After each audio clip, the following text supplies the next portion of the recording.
एक राजा जिसका नाम दारा था और जो परमेश्वर के मंदिर के बर्तनों में शराब पी रहा था अपनी रखेलियों के साथ। और लिखा जैसे ही उसने परमेश्वर के मंदिर को पवित्र करने की कोशिश की, एक उंगली, सिर्फ एक उंगली कटी हुई दीवार पे कुछ लिखने लगी। वो डर गया राजा, क्या है ये। परमेश्वर ने वहाँ पर एक शब्द लिखा, मने मने तकेल उपसरीन, जिसका अर्थ है कि परमेश्वर ने तेरे राज्य में दिन गिनकर उसका अंत कर दिया है। तकेल का मतलब है तू मानो तराजू में तोला गया पर हल्का पाया गया है। परेस का मतलब है अर्थात तेरा राज्य बांटकर मादियों और फरीसियों को दिया गया है।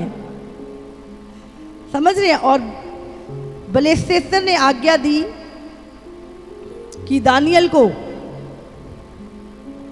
का आदर मान किया जाए, और लिखा वो राजा उसी दिन मर गया था। मैं आपको ये चीजें क्यों बता रही हूं? हाँ, अपने जीवन में कितना भी ऊपर उठ जाओ, हमेशा प्रभु के अधीन रहो। पूरी दुनिया के ऊपर भी तुम्हारा अधिकार हो जाए, फिर भी याद रखना ये जो कुछ तुम्हारे पास है ये परमेश्वर का दिया है। हमेशा धन्यवादी रहें। जिस हाल में प्रभु हमें रखे हम धन्यवाद करें। अपने स्टैंडर्ड को मत बताएं परमेश्वर को कि आपका स्टैंडर्ड क्या है। प्रभु से हमेशा, प्रभु ये तेरा दिया है, तू जहां मुझे रखेगा मैं तेरे कारण आनंदित हूं। हालेलुया। ये राजा क्या है? प्रभु ने कहा तू तोला गया पर तू तोल में हल्का निकला। परमेश्वर हमारे जीवन को, हमारे विश्वास को, हमारे कामों को क्या करता है? मनुष्य को तोलता है तराजू में। पर क्या लिखा परमेश्वर ने कि तू तोल में हल्का पाया गया।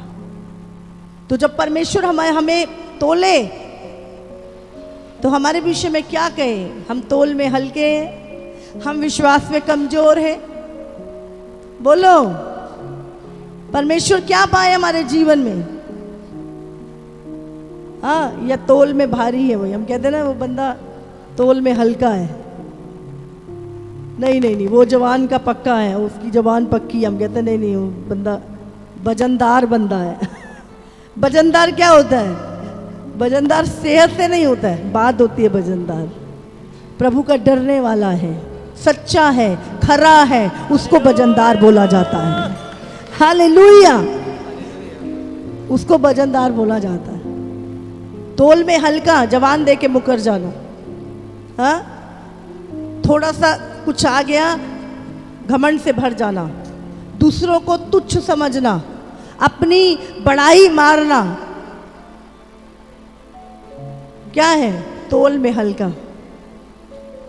दूसरों को दबाना, मैं कुछ हूं करके। इसीलिए प्रभु ने राजा फिरौन जब अपने आप को, उस समय पर मिस्र का राज्य था पूरी दुनिया पे, तो उसने परमेश्वर के लोग जो वहां पे गुलाम थे, जब उनके ऊपर जाति करनी शुरू करी और जब उन्होंने कराने लगे, परमेश्वर उतर आया।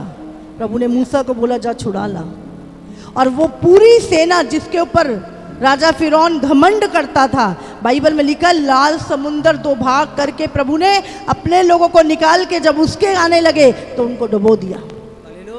एक ही दिन में फिरौन की सारी सेना डूब के मर गई थी, जिसपे वो घमंड करता था। वो परमेश्वर है, वो तीनों का परमेश्वर है। वो नम्र लोगों से प्रेम करता है। लेकिन अगर बंदा कहे कि मैं कुछ हूं, तो फिर प्रभु जब तक उसको करना दे उसका, वो कहता मैं घमंडियों की आंखें नीची करूंगा, मैं चढ़ी हुई आंखों को पसंद नहीं करता। इसलिए हमेशा अपने अहंकार को, हम कुछ हैं करके, पूरी दुनिया में कोई जिसने भी परमेश्वर से पंगा लिया, आप देख लो। राजा नबूकदनेस्सर, मैं जैसे ही मैं आई जंगल में, राजा दारा प्रभु का मजाक बना रहा है उसके लोगों का, क्या हुआ? प्रभु कहता तू तोल में हल्का पाया गया और उसी दिन मर गया। अगर आप प्रेरितों के काम पढ़े तो उसमें एक राजा बड़ा एक वचन सुना रहा है कि लोगों को, पढ़ जाओ। तो वहां पे कोई लोग कहने लगे, अरे ये तो परमेश्वर का तो शब्द है, परमेश्वर की महिमा को चुराने लगा।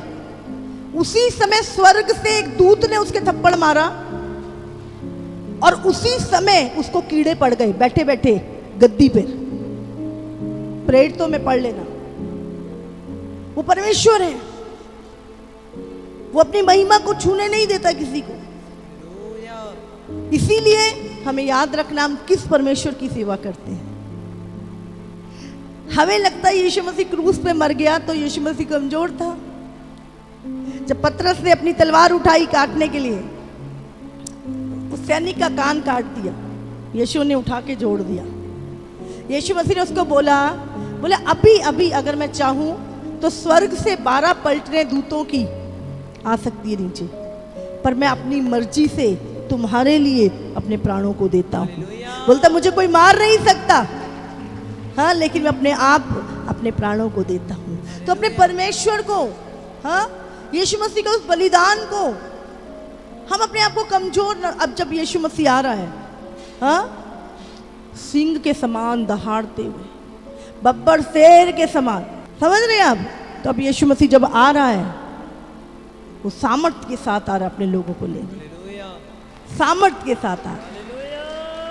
हालेलुया।